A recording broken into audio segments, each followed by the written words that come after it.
right, well, thanks everybody for joining us.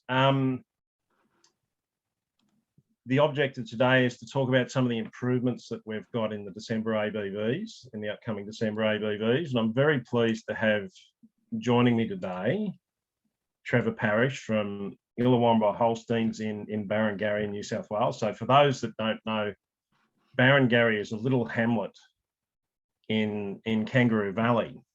And as we like to say, it's at the Paris end of Kangaroo Valley, Trev, because it's the end that's closer to Bowral and furthest from Nowra. Is that how you describe it?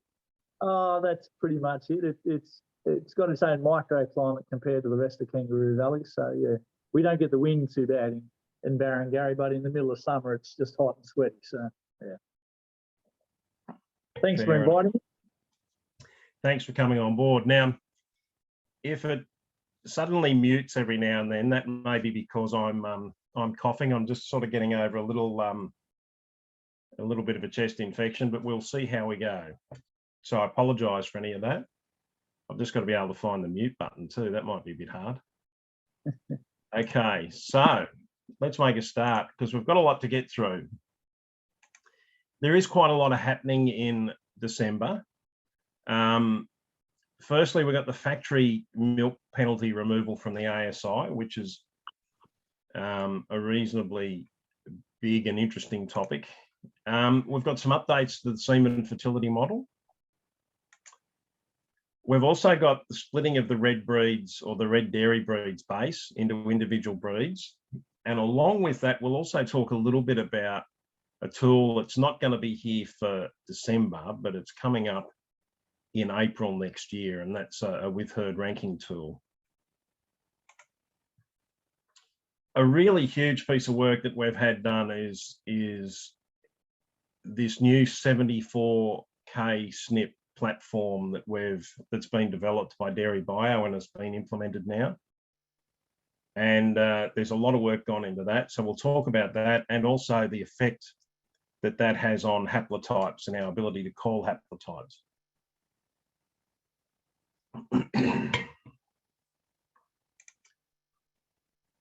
We've also got an updated Good Bulls guide format to talk about, as well as improvements to the Good Bulls Guide app.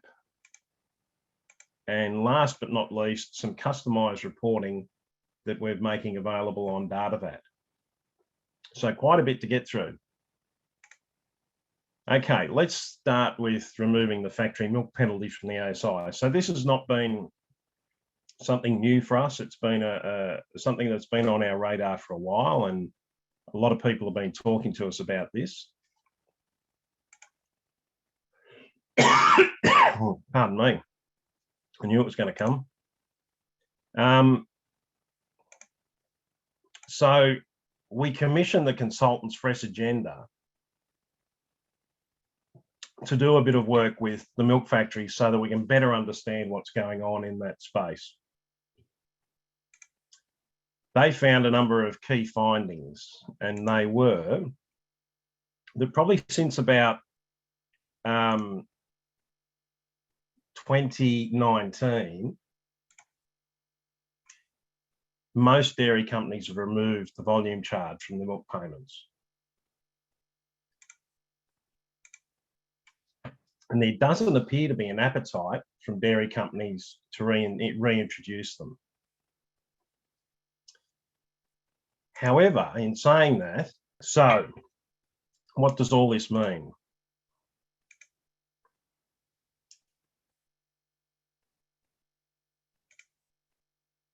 There we go. So the impact this has on the ASI is maybe not what you're expecting. The ASI is essentially an index that takes into consideration the energy cost to produce a kilo of fat, a kilo of protein, and a litre of milk, as well as the price that we get paid for those things. So if you look in the first column, we've got our starting point of milk payment price, $7.26 a kilo of protein, $3.63 fat, and 2.8 cents a litre for milk.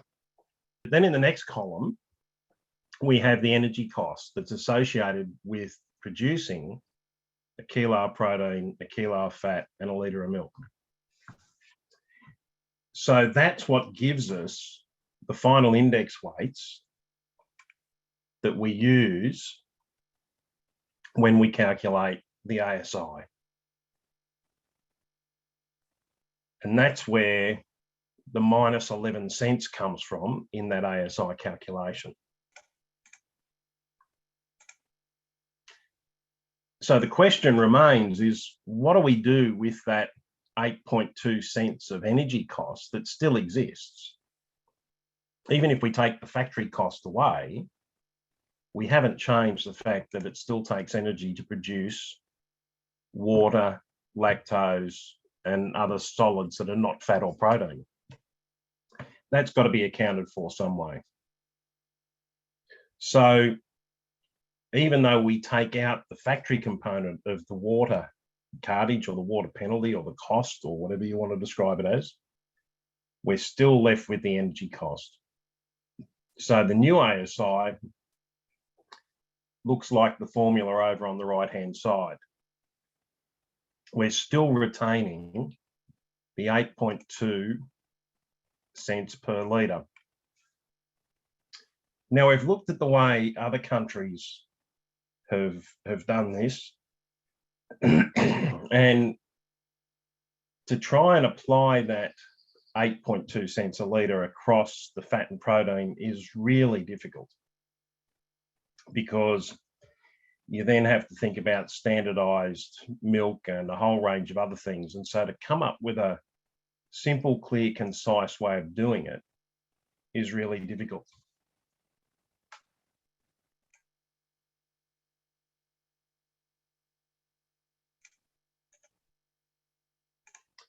So if we look at the example that demonstrates why this is important, if we've got two bulls both producing 20 kilos of protein, 40 kilos of fat, but one's at 500 litres of milk and one's at 1,000, you can see the differences in the ASI.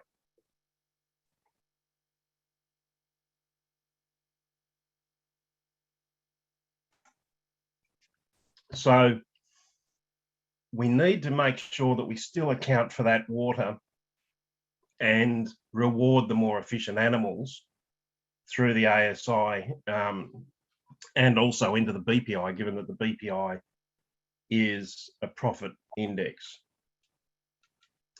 Trevor, you got some thoughts on that? Yeah, I when I first saw it, I thought we'd probably be looking at a bit more for a milk bull, might get a bigger lift. But when you take into account the energy costs, and then you look at those in a farming situation, as we also heard, what was it? A cow's got to drink so much water, and then she's got to warm it up to her own body temperature. So a cow's drinking water in wintertime at 16 degrees, and then turning it into a body temperature and pumping out milk at 36 degrees, there's an energy cost in there. So when you start to look at all those different things, think, right, the costing up here, if you're closer to Sydney, you get extra for your milk. So there is a cost in it. So as we go out in different rings, so there is still probably a transport cost hidden in our milk price, but we just don't see it that much. So, but when we looked at it, the different ways you can sort of look at it, yeah, I can still see this quite feasible. And I think over time we may adjust that as well, I'd say, but different farmers will be getting a different pace for their kgs of protein and the kgs of fat. So for the whole of Australia, you get the same weighting for a bull. You'll have to look at it in your own sort of terms as well. So. Yeah, thanks, Trev. So the flow on for that is, well, how is that going to affect the proofs? And this graph's showing the change in BPI for Holstein bulls from August to now. And you can see that basically it doesn't have a big impact. There will be some bulls affected, and obviously those bulls that were being penalised a little harder, those high milk bulls, are going to get penalised a little less now. However, we don't have a lot of re-ranking due to this change.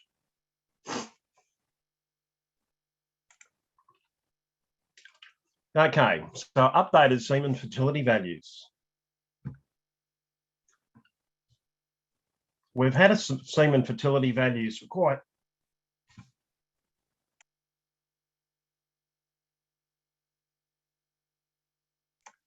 quite some time, and based on mating data, non-return rates, pregnancy data, and those sorts of things to determine differences between bulls, which we can do reasonably well. However, and there's lots of other factors in the model that we take into consideration, such as cow age, the technician or technician differences, the breed of cow, days since calving, a whole range of things. There's many factors that contribute to this model. But McConnell at Dairy Bio has done some really good work and identified that we can add a few extra things that can really make this a better prediction.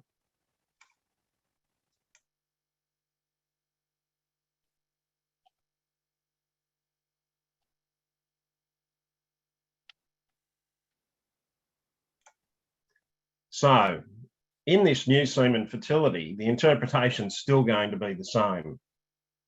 So plus bulls are good bulls, minus bulls are poorer bulls. But we'll have one combined value for semen fertility. Now, farmers probably have not seen the fact that there have been multiple values for semen fertility, but the bull companies certainly have, because we produce a semen fertility breeding value for each year. We're now going to be combining those. We'll also be replacing the standard error with a reliability percentage. Okay, so that's a more intuitive way of understanding the reliability of this estimate. And most bulls are going to fall between plus and minus 5 for semen fertility, so plus or minus 5%. And the extreme bulls are going to be out towards 10 or minus 10. So Trevor, semen fertility something that you've considered in the past? To be honest, if I want to use a bull, I'll use him, and if I start using him and his semen conception is no good, a lot of the bulls I use are fairly early in their number of matings in Australia. So I use a bull, an unproven bull with 25 doses, and use and move on. So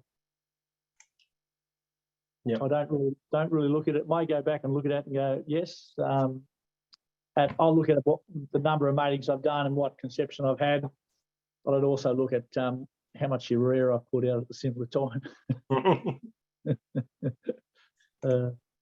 So, what about sex semen? How are we handling sex semen in all of this?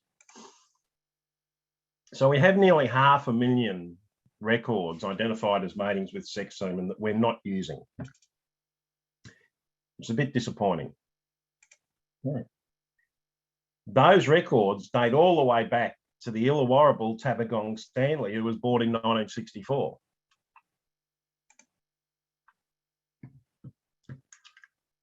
Makes you wonder a bit, doesn't it? Given that we've only had sex semen since 2000s or thereabouts. So we need to do a fair bit of work to clean up the data with the help of the bull companies to identify which of this 500,000 records is actually useful. Because there's no way in the world that Tabagong Stanley ever had semen sex, as well as many other animals in this data set. So we've got to do a fair bit of work to clean that up. Also encourage the bull companies to record the date of when sex semen was first used, which we've got a place to be able to do that on the CDR.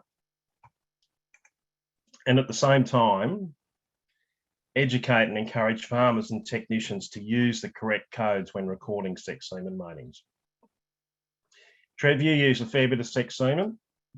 Yeah, and I use conventional at the same time of the same bull, and and it's half the time I don't put that down. So I understand that.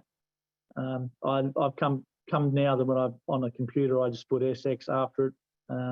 So it's sexed, or I don't put anything if it's conventional. So yeah, I do all the AI here, so the only one I can blame is myself. Fair enough. All righty, so let's talk about splitting the red base. This has been a very welcomed move by some and a very controversial move for others. And Trev's not going to comment too much on this because I know there might be the odd red cow in your herd, but there's not too many. I have had phone calls from the different members wanting it, and others don't wanting it. So I do understand where you're coming from. Yes. So why are we doing this? Essentially, the Illawarras and Ayrshire breed societies have been requesting this for some time. And it's simply because of the fact that it's impacting on their engagement with ABVs, because a lot of their bulls had and cows had too many negative breeding values. And so I think we all understand that it's very difficult to market animals that have negative breeding values. So the other aspect of that was it's not consistent with our approach to other breeds. Currently, we give Guernseys and Brown Swiss their own bases. So why are we grouping the reds together? So the Genetic Evaluation Standing Committee made the decision earlier this year to split to present the breeding values of those bulls on their individual breed basis. And between then and now, we've been doing some work just to make sure that that's the right approach. And it means now that Illawarras, Ayrshires and Aussie Reds will only be compared amongst themselves, not to the other breeds.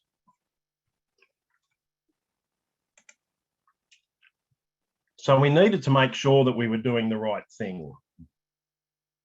So Twee Nguyen did a PCA analysis of the red population of bulls. So PCA is a principal component analysis. It's a way of taking those very complex 74,000 SNP markers that we use and summarising the key differences between the animals in those, from all of those 74,000 markers. What it identified was there were pretty much three groups of animals. Illawarras out here in the green, Ayrshires down here in the pinky red colour, and Aussie Reds and Scandinavian Reds up here in the blue.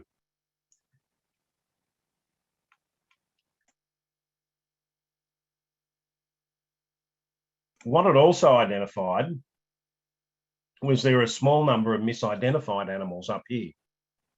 So these are these pink dots up here that have been recorded as Ayrshires just through a default mechanism that we have in our previous system, where any animal that came into the country that had RDC in its international ID was immediately given an A code for its breed.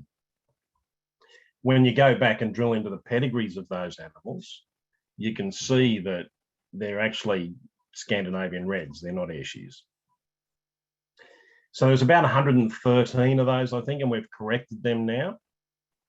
And once you correct those, you can see that you've got pretty much three distinct groups of animals representing three different breeds. Now, we can put the Holsteins and the Jerseys in this same graph, which we haven't done yet, and they would sit somewhere on the graph as their own little cohort of animals because they're different breeds. There's always a bit of intersection, always a little bit of crossover, but there's not a lot. So that said to us that we're dealing with three breeds here and we need to treat them accordingly. So there will be some changes to the breeding values when they're split out onto their own bases, and it means that for the Ayrshires and the Illawarras, they'll actually go up in terms of their average BPI. The Aussie Reds will go down a little bit. the Aussie Reds will gain a little bit for type, and the Illawarra, the Ayrshires will gain a little bit for fertility. It's probably reflective of the different breed characteristics and all of those breeds bring to the table when you compare them as one big group.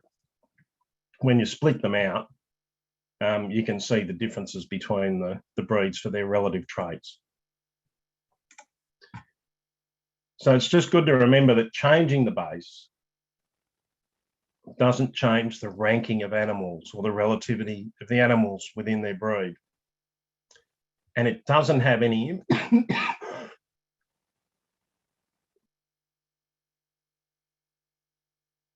pardon me, it doesn't have any impact on their reliability. So, and that's because we analyse all animals together, black, white, brindle, doesn't matter. They all go into the one big melting pot.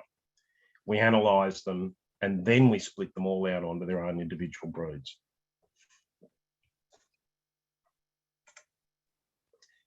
So one of the flow-on things from this will be a new tool that we're going to develop for, we're in the process of developing, that we hope to release in April. And it's a within herd ranking tool. So for people with mixed breed herds or crossbred herds, you'll be able to compare those animals across breed within your herd. So it works a bit like a PI in some respects.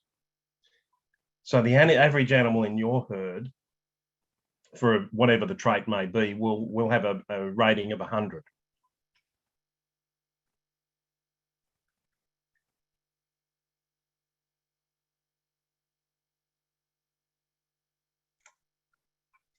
The good animals in your herd will have a rating of around 130, and the poor animals will have a rating of around 70.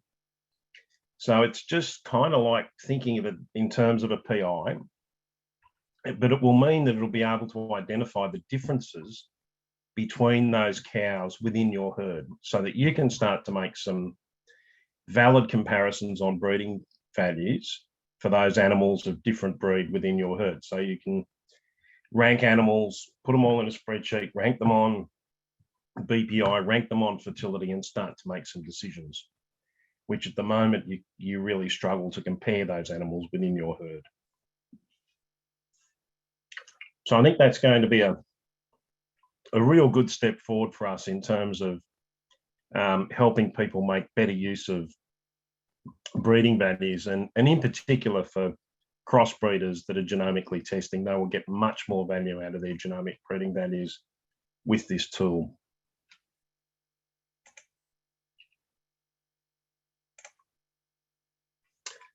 Okay, so the new platform. We've gone from the 50K platform that was sort of around when we started genomics to a new 74K platform that's been developed by Dairy Bio. And it has taken a considerable amount of work to develop this. And for us, it's created a considerable amount of work to implement it.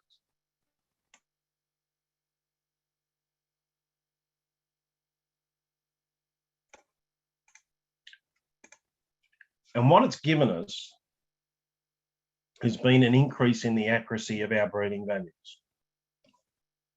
But it's important to point out that accuracy is not reliability. But trust me, we have made an improvement through this. So I just want to elaborate on that comment about accuracy is not reliability. When we calculate, reliability is a really hard thing to calculate at times.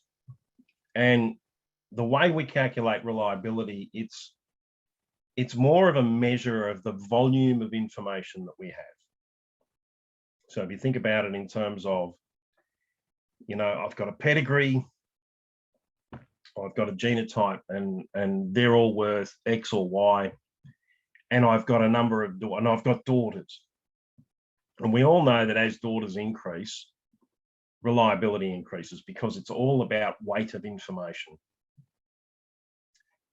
What this change has done has improved the accuracy of the genomic part of that estimation. And it's improved it by somewhere around 2 to 2.5% for various traits. So the genomic component of our breeding values is now more reliable, or is now more accurate. However, when you come to look at the breeding values, you won't see big jumps in reliability. Okay, but trust me, they're going to be more accurate through this.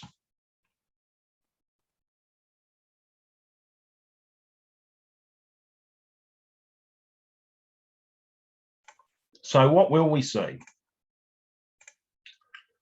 We're going to see some small changes in breeding values. Okay, so there will be little ups and little downs all across the board. They're most likely to be in the non-production traits.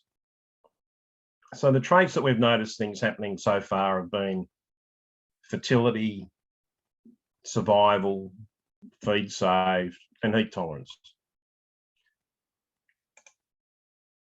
One thing this will do is give us some better genomic estimates for animals that are less related to our reference population. So that means we'll be able to identify animals that are a little more outcross and assess those animals a little bit better. It'll also allow us to start calling haplotypes on domestic animals. So we're starting with HH6 and JH1. We have a PhD student that is with us over the summer months, and he's going to start to work with us on calling the other haplotypes, which I must say is not an easy process to identify them and then understand what those haplotypes are telling us. But his task will be to get that up and running, and we hope to add more haplotypes to our suite over time. We'll continue to draw in haplotypes from the likes of CDCB to populate those for overseas animals. But for domestic animals, the process has started about for calling those haplotypes. Trev, what have you observed from this change in given that you're a keen student of breeding values? It's been interesting. I expected from the August run, I thought we're looking at my heifers or cows, that some of them would have gone down, even though because they were minus milk heifers, but some of them actually gone up because of with the reliability and the change of what you've done. The heat change was a bit of a shock to me because everything's changed. And at 38%, I was thinking, oh, heat's changed 2 or 3. Actually, I got one up 4 points. I went, they're all 38% still. So it was a bit of a shock. But with the improvements of the 74 chip and a bit of reliability, yeah, as I said, it hadn't changed from 38% still on that. But it was nice to see that with the heat tolerance. But I've got 20 heifers by West Coast River in milk, and the highest one come back 30, but on average they've all gone up probably 10 points. So and she has a pedigree that doesn't have a lot of does have one bull in there that's not very well known, so that's probably where it's all changed. So there was some nice changes. I thought I'm not always been a milk person. I've been more of a KGs, and I expected with this change with less milk emphasis that I might have went down a bit, but actually I think we've all gone up, so on average. You commented on the heat tolerance side of things, that a lot of bulls have gone up, and I think one of the interesting things that we've found through this is by adding in more markers, we've now got a better estimate of heat tolerance, and it actually probably demonstrated that we were overestimating the effects of heat tolerance which in this case, overestimating means that bulls go down. So by adding in these extra markers, we're probably better identifying heat tolerance, I think, and not being as harsh on animals. So you will see a few more bulls above 100 for heat tolerance, which I think is a good thing. Excellent. I know it gets steamy in the valley, and you're quite a fan of the heat tolerance breeding values. So it's the humidity effect. We had Hass, the fellow that's been exporting heifers to Pakistan, and I said we can go into Kangaroo Valley Township from here, and it can be no breeze, and in summertime, and you walk outside, and it might only be 30 degrees, but it feels like you just want to sweat. So you come back in, do some actual bookwork. But if you go out to some of the other farms in Kangaroo Valley at the other end where the breeze can go through, 30 degrees seems okay. The breeze is quite still. 3 years ago, over on the coast, there was a mass number of guys had trouble with heat. They don't have a lot of, they get the sea breeze, but they don't have a lot of trees, and a lot of cows aborted. So it wasn't. We haven't seen it the last 2 years with the amount of rain we've had, but that's part of it. It will come back. So very good. So updated Good Bulls Guide. This is another one that's been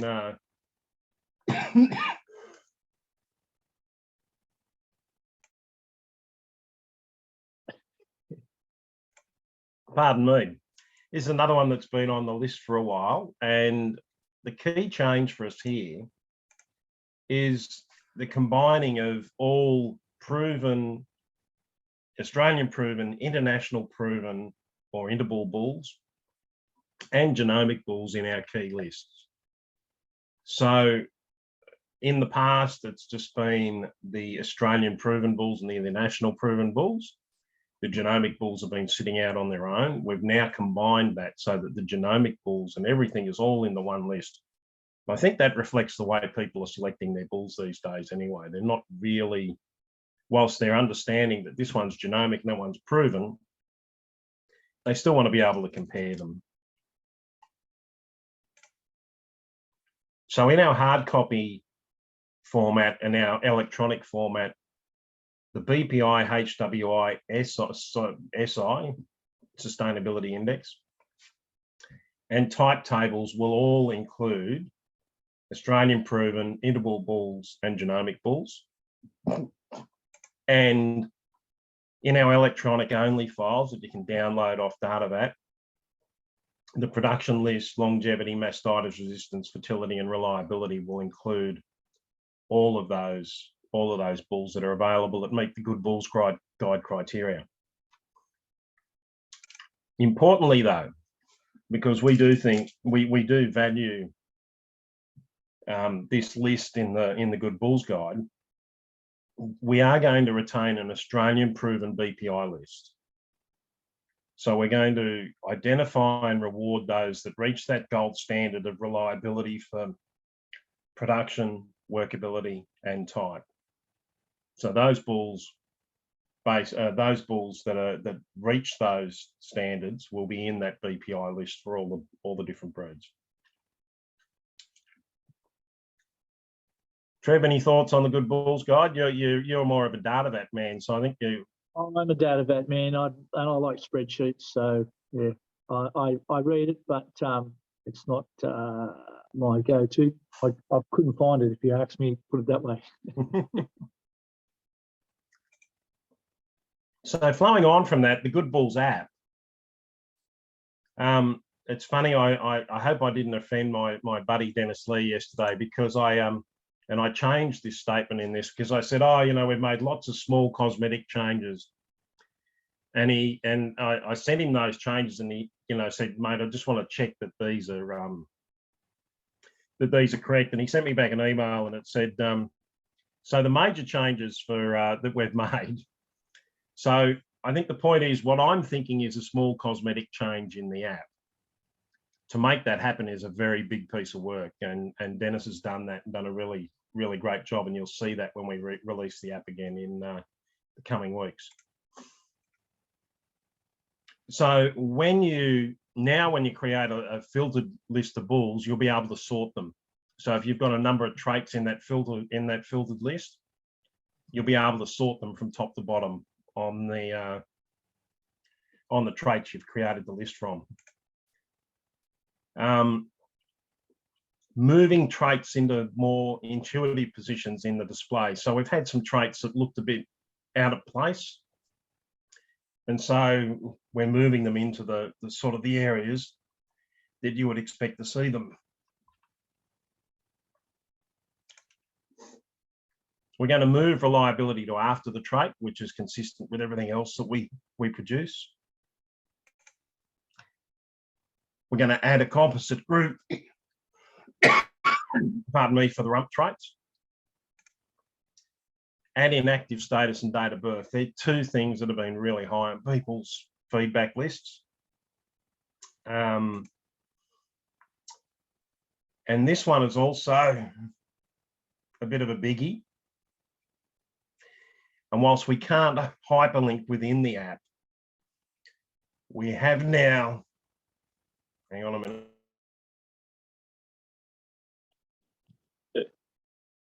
Sorry guys, I'm back now. We now have the opportunity to be able to copy and paste the ID from the pedigree part of the app so that you can take that animal, so the sire or the maternal grandsire of that animal, and then go and search on that. So some people have wanted us to be able to hyperlink it, and the app doesn't have the ability to do that. So this is kind of the next best thing, being able to copy that ID, put it in the search function, and find the breeding value on the sire of the animal you're interested in. Whoops, went one too far. And there's also been some layout improvements to the PDF format. So just some tidying up, making sure things line up better and those sort of things. So they, to me, because I'm no app guru, they all look like a lot of little things. I can assure you that Dennis has put a lot of work into making this happen. And so, yeah, just a shout out to Dennis, because he's done a really fantastic job. Okay. Customised reporting on DataVat. So this is a new innovation, and it's actually live now. You can hop onto DataVat and go to reports and tools, and you'll see a little thing that says customised ABV reports.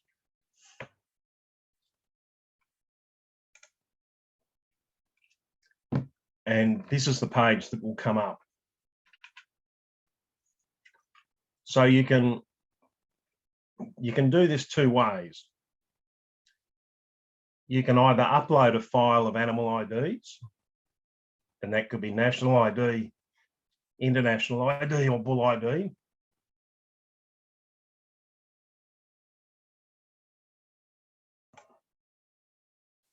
Or if you click on bull ID, you'll get a little drop-down list, and you can start to add the bull IDs of the bulls that you might be interested in.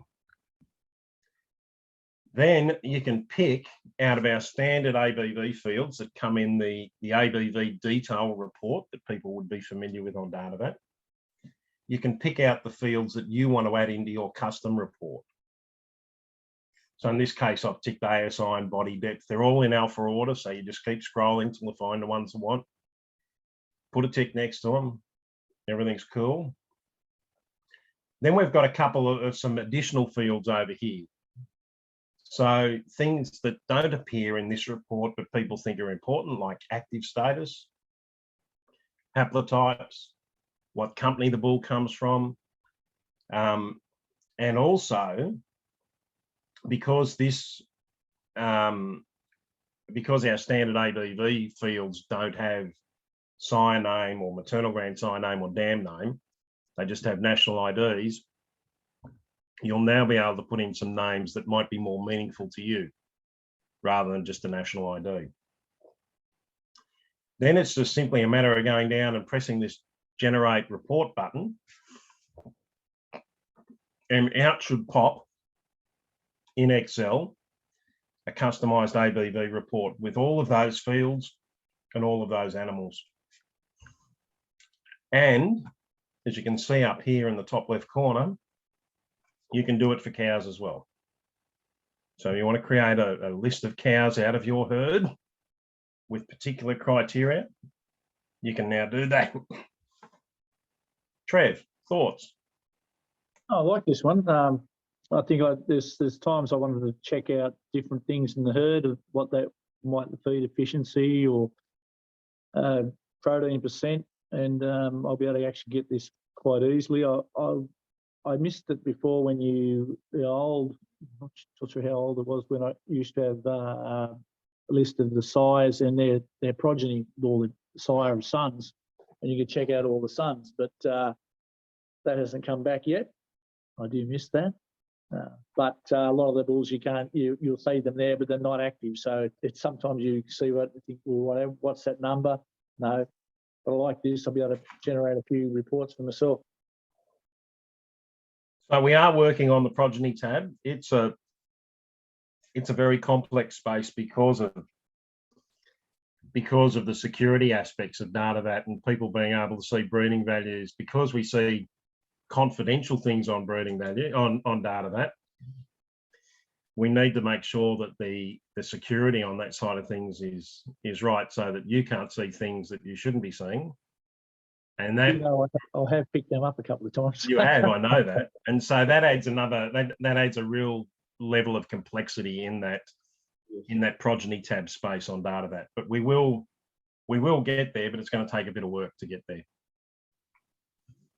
I understand that. Okay, so that's kind of covered everything that we wanted to cover. So happy to take any questions, and I'll see if I can answer them if anyone's got a question. And Laura might moderate them maybe. The question, Peter, about I was asked before about why not put some of the emphasis on the milk price through the feed saved. Did you was part of that sort of a thing? Was there? Yeah, look, and sustainability with a couple of those things. So yeah.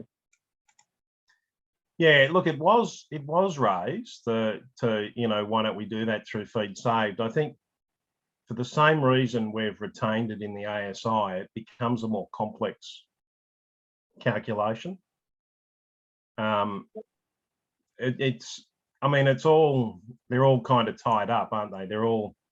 We're talking about efficiency in most of these cases, and so yeah, it kind of it's kind of logical that you would sort of say, well, yeah, let's work it into the feed efficiency side of things. But for simplicity, I think it's probably easier to keep it where it is. But that's not to say that we won't look at that down the track, especially given that we've got an NBO review coming up in the next period. So it could be something that we can add into that.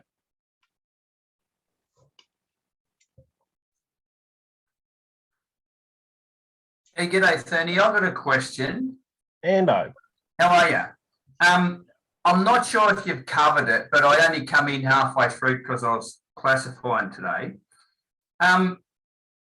In relation to the changes that are going to happen to the BPI formula in December, right? Mm-hmm. In relation to the milk weighting, the negative milk weighting at the moment is minus 0.11, isn't it? It is, yep. And it's going to become, I don't know whether it's out of school that I know this a lot, or whether it's up publicly to see or not, but it's going to be minus 0.082. Correct.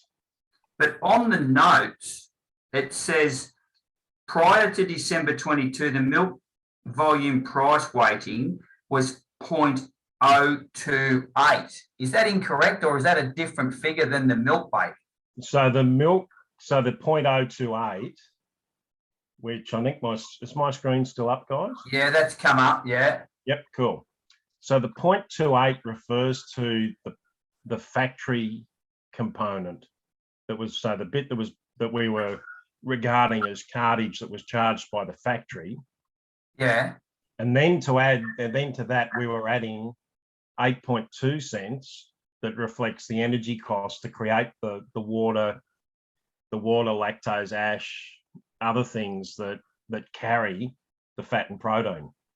Yeah. There's still an energy cost in creating that water that has actually remained in the ASI. Yeah. And then I don't know whether you were here for this bit, Ando, but it's but that's on the bottom of the note I was looking at. Yeah, yep, cool. You would have seen that because that's exactly where I took this from. So yeah. So that's why I say it probably hasn't delivered what people might have expected. Yeah. But when we looked at different payments, different indexes around the world, it became really apparent that if you don't do it this way, it becomes really complex. So the Americans in Net Merit, they have a thing where they basically have a matrix of milk that pivots around a standard litre or probably standard pound of milk, which has got a 3.6 fat and a 3% protein. And then you've got varying payments up and down around that. The Canadians do something similar. So it becomes difficult to explain. Whereas doing it this way keeps it kind of simple. But I accept that it doesn't kind of deliver what people were expecting it to deliver. Well, it reduces the negative weighting though, doesn't it? Oh, it does, yes. Yeah. And most people thought that we were going to drop off 11 cents a litre, but we can't do that. Yeah. But it's a very positive thing that it's at least dropped 30% of it. Yeah. When 2 years ago, the last time they made a change, it went up by 10%. Correct. Yes. Yeah. And also the change to fat and protein weightings is going to make a difference to where individual animals rate, isn't it? It will, and the base figures that we're using currently will be reviewed as part of the next National Breeding Objective Review. Yeah. And one thing that came out of the Fresh Agenda, pardon me, the Fresh Agenda work is that there is a structural shortage of fat in the Australian market. Yeah. So that current ratio of fat to protein that we start with is 2-to-1. Without overly preempting what's going to come out of the NBA review, I think you'll see some change in that ratio. Yeah. That lines up with where the market's at a little better. How much reshuffling of the bull list do you think it'll do? This morning I just did a rough calculation, trying to find some bulls that ranked fairly high for fat and protein and milk. And Fondue, I reckon roughly is going to drop about 70 points. Yeah. Yeah, I think, look, the coral, I mean, when we look at that graph for Holsteins for BPI, the slope of the line is pretty close to 1. The correlation is really, really high. So there will be some changes, but not wholesale changes. Yeah. All good. I'll have a thing with that. And we looked at some of the bulls that we've had in the August run, because we get updates weekly now. You look at it, we didn't get one for 2 weeks, and one of the bulls that I had that was going pretty well, I thought, oh yeah, he was minus 700 litres of milk and it was 550 BPI. Well, in 2 weeks, he dropped another 100 litres of milk, minus 800, and he's back to 500 now. So it has changed him around a fair bit, but I've had heifers that I thought were minus 400 litres of milk. And with the new chip and information, they've actually gone up, still at minus 400, but they're actually a couple of kg or a couple of more BPI points higher. So I think the chip and what it's done has probably changed it, and the information has changed it more than what the minus the milk part percentage thing has done. So each animal will change a fair bit of, not comparing them to each other, but yeah, there's a fair bit of change coming in some of them. Yeah, and that bull you're talking about, he's sort of had two changes, hasn't he? Where he's dropped his figures and then they've recalculated it, so there's two changes there. But his big bonus is he's gained 3 points on heat tolerance, so I was happy with that part, but not happy with his dropped 50 points BPI. So yeah. Yeah. He'll make an okay clean-up bull for you, though, won't he? Well, he's over there running with the heifers, so I'm not complaining. Have we got any other questions, guys? I just wanted to welcome some of the DA Regional Program Animal Performance Champs who've joined us today. It's really great to see you there and keen to know what's coming up. So please feel free to ask any questions, because you will be asked questions by farmers in your conversations, I'm sure.